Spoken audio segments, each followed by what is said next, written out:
Então, primeiramente, boa tarde a todos, né?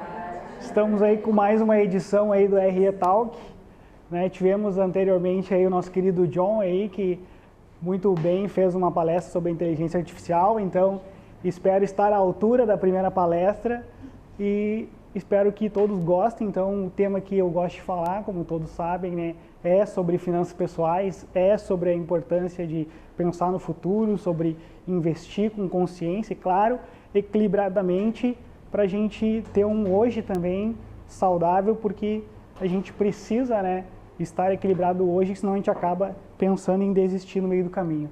Então, como eu já fiz o enunciado, finanças pessoais, dinheiro, economia, ele é o que rege o nosso dia a dia, né? É o que rege nossas necessidades básicas, é o que rege o nosso lazer também. Dinheiro envolve o nosso lazer.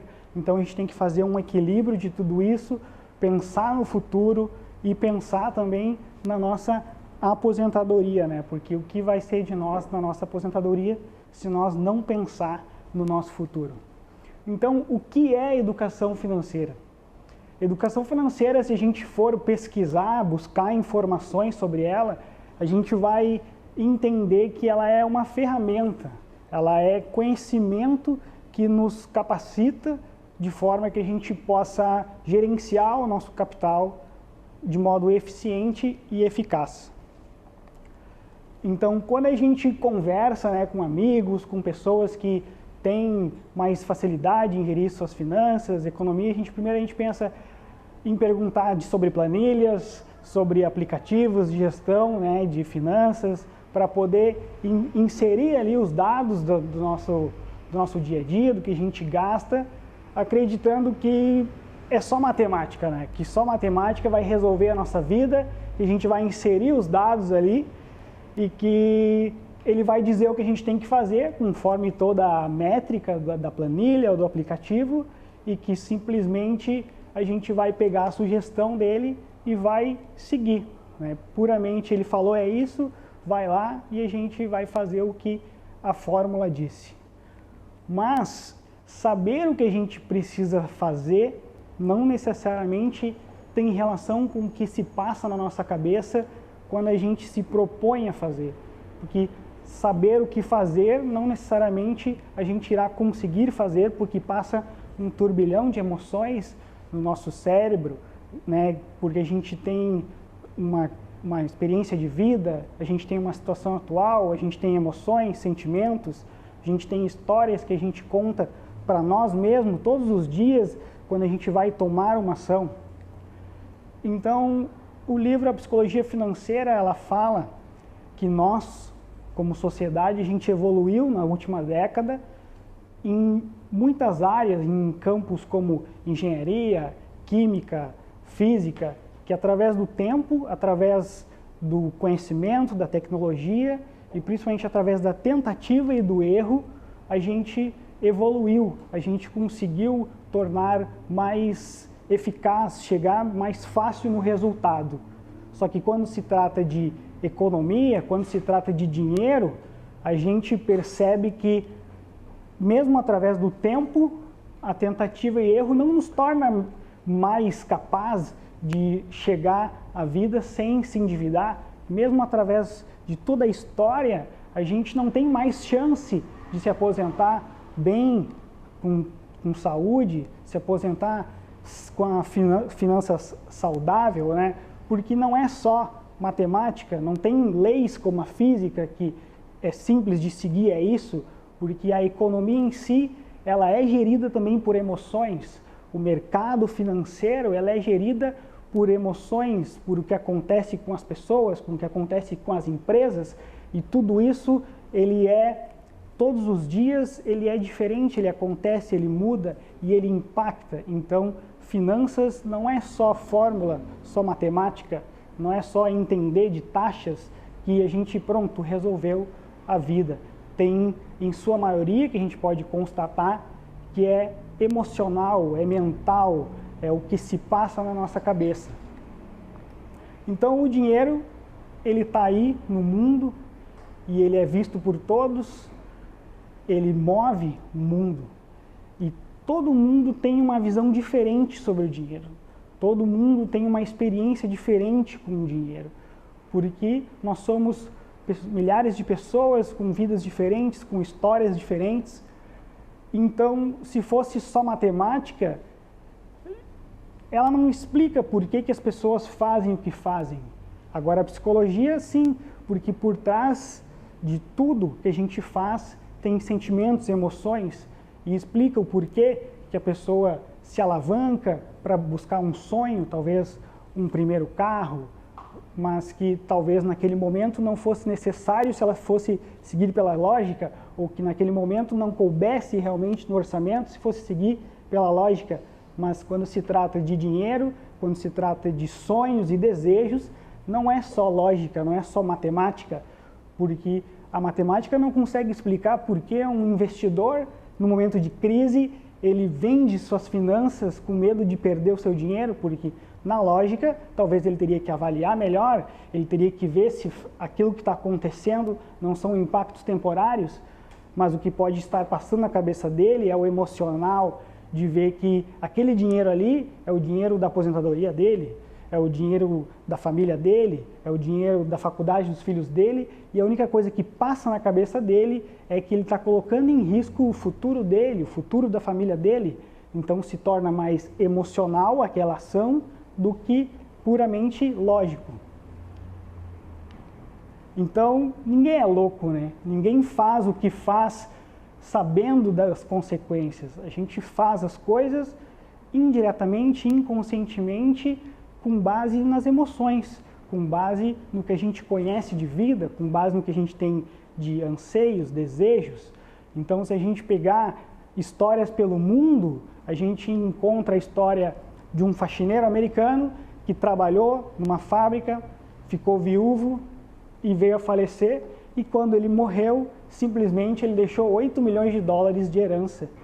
E as pessoas não acreditaram como alguém sem instrução, sem conhecimento, sem curso, sem diploma, como alguém conseguiu acumular tanto dinheiro, né?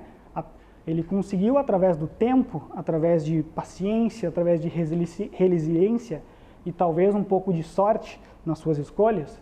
Nós também temos a história ao contrário, um executivo milionário antes dos 40, que pega mais dinheiro em um banco para aumentar a sua mansão, que já é gigantesca, por ego, para suas festas, enfim, porque o que move o ser humano é sentimento, é mentalidade, é emoção, e numa crise, esse mesmo executivo perdeu suas finanças, perdeu suas economias e viu todos os seus bens sendo leiloados para quitar suas dívidas. Então a gente pega duas pessoas totalmente diferentes, um totalmente bem-sucedido, que tem diploma, que sabe sobre finanças, mas que fracassou na sua vida financeira, um outro que teoricamente ninguém dava nada e foi bem-sucedido dentro do que era suficiente para ele viver a vida dele e ainda assim acumular capital durante um determinado período. Então, quando pergunto para Joseph Heller por que as pessoas se arriscam, por que as pessoas arriscam talvez o futuro, ou talvez tudo que tem para ter mais, ele fala que as pessoas não têm a palavra o suficiente em suas vidas. Elas não sabem o que é suficiente para elas.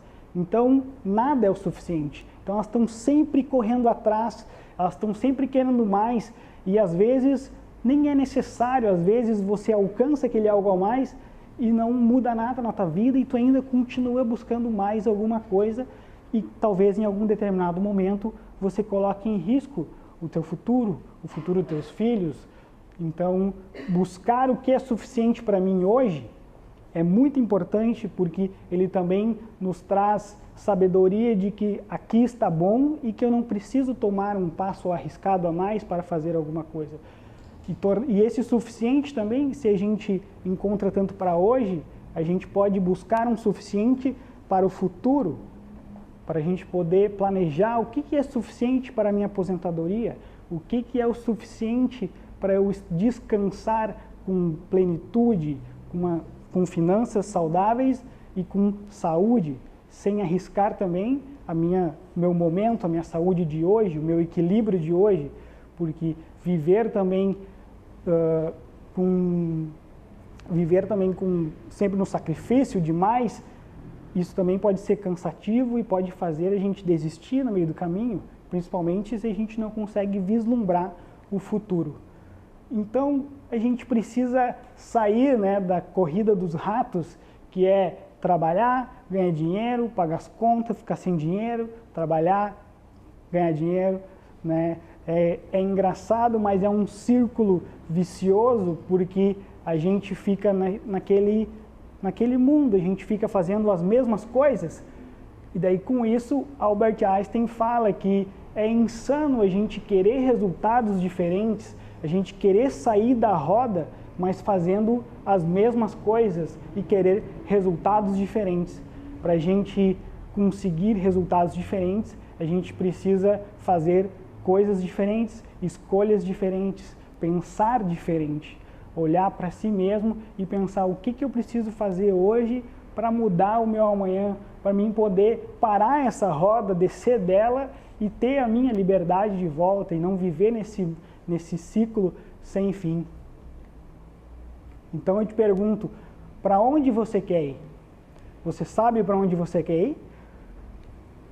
No livro mais famoso, Alice, perdida no mundo, no mundo País das Maravilhas, pergunta para um gato onde ela encontra, numa encruzilhada, e diz, para onde esses caminhos vão? E ele diz, para onde você quer ir? Ela não sabe, ela está perdida. Então ele diz que se você não sabe para onde vai, qualquer caminho serve. Então, se a gente não sabe para onde a gente vai ir, a gente vai pegar qualquer caminho e talvez a gente não goste do que tenha no final.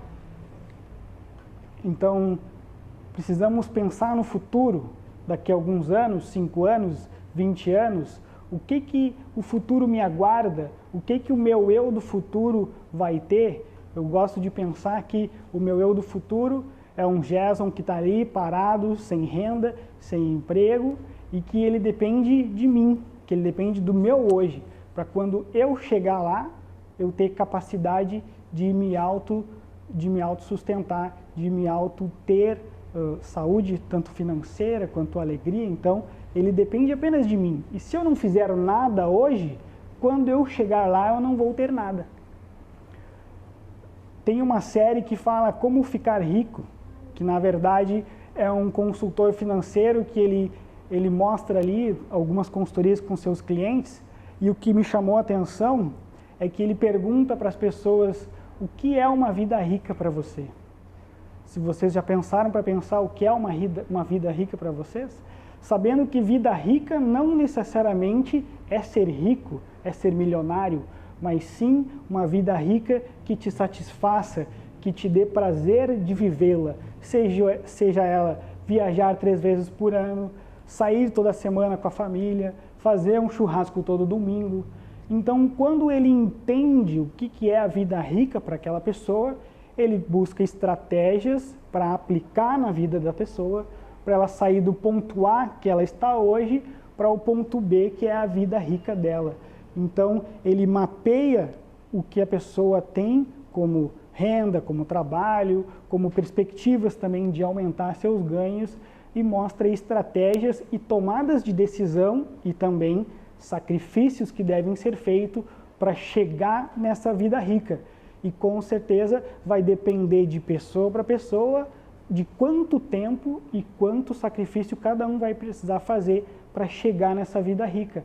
Uma vida rica para mim pode ser mais demorado do que a vida rica para a Fábio, ou vice-versa, ou a vida rica dela está mais perto do que ela imagina e a minha vai demorar mais, porque cada um tem uma vida rica que possa imaginar, ou se não tem, devemos pensar para a gente ter algo a buscar, algo a que estar aqui nesse plano, nesse dia hoje, faça sentido e que a gente não fique arrependido no futuro.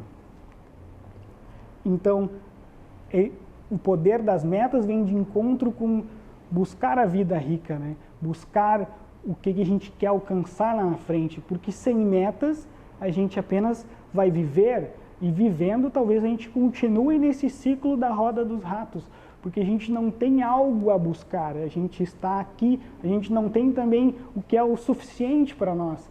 Então, o poder das metas, ele nos ajuda a tomar decisões saudáveis, a buscar conhecimento, a buscar informações, a levar uma vida mais equilibrada, não fora da curva, porque cada um tem a sua situação e tem que entender o que é equilibrado para a sua vida, para o seu atual momento, até que ele talvez melhore, que aumente a sua fonte de renda.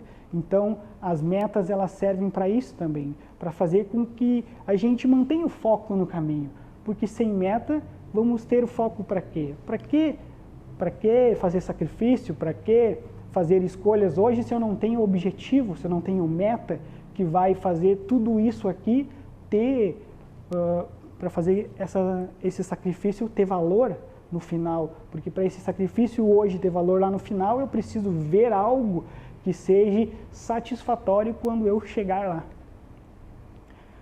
E nós somos hoje muito privilegiados na questão de informação.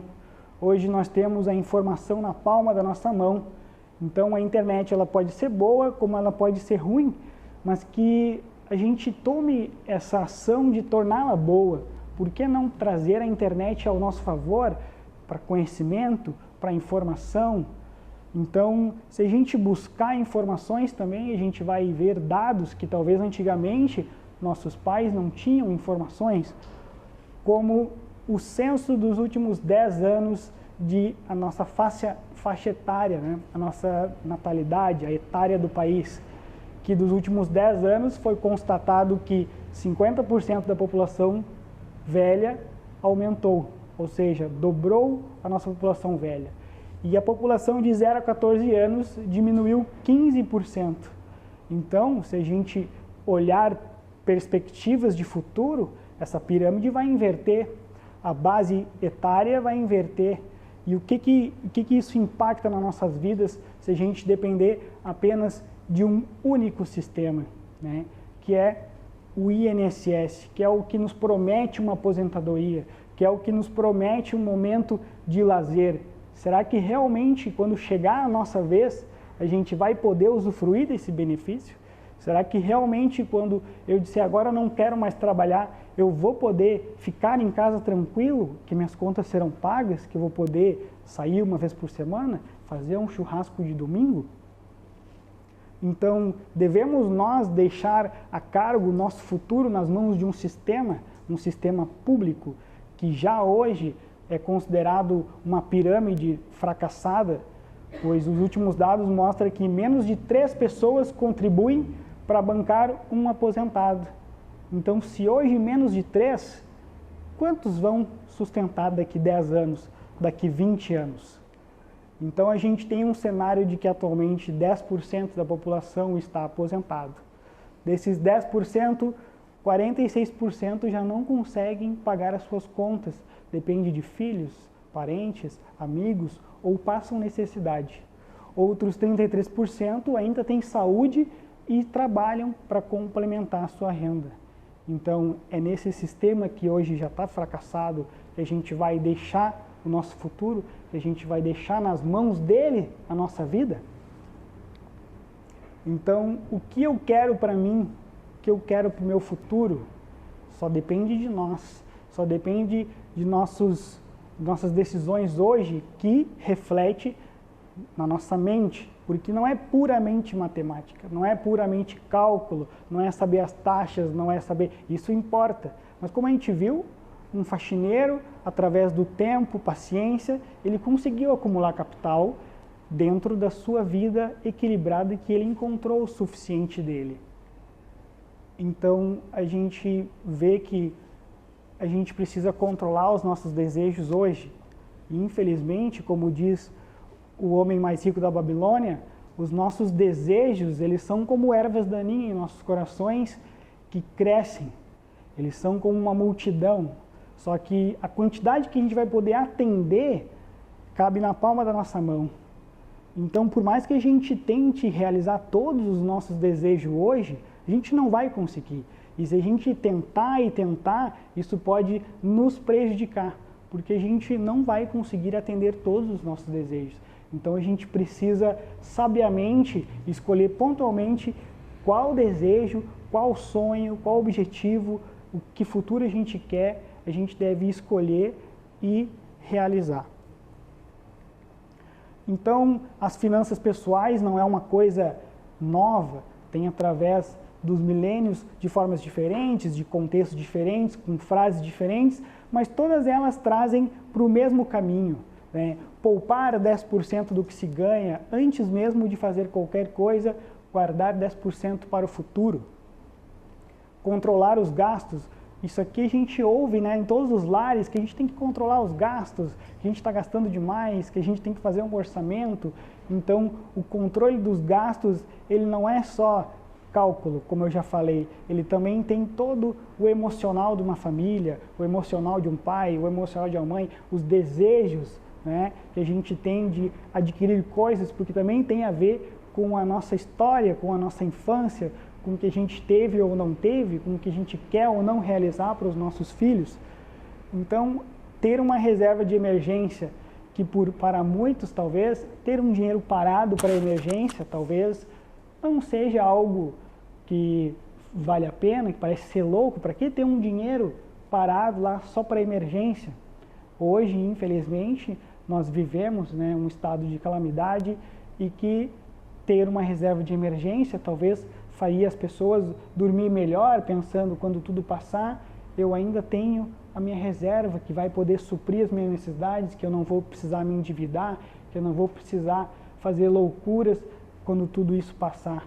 Então, ter uma reserva de emergência pode fazer a gente ter um sono melhor. E isso é construído através do tempo, é construído através das escolhas, de sacrifícios também, porque nada é sem sacrifício, nada acontece sem sacrifício.